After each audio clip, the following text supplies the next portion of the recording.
Yung panibagong araw na naman. Punta dito na tayo. May nagsasabi, bakit daw nasa bundok tayo palagi gumagala? Siyempre dito tayo masaya sa bundok eh. Walang pollution. Saka wala nga masyadong tao.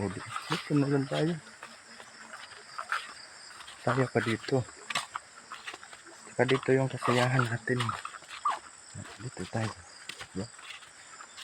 Yun lang. Dito sa bundok kasi walang gastos. Kung sa magastos. Pagkain. Doon sa city. Parang pagkain. Eh dito sa bundok, manghuli ka lang dito. May ulam ka na. Saka may maraming saging. Wala gastos dito.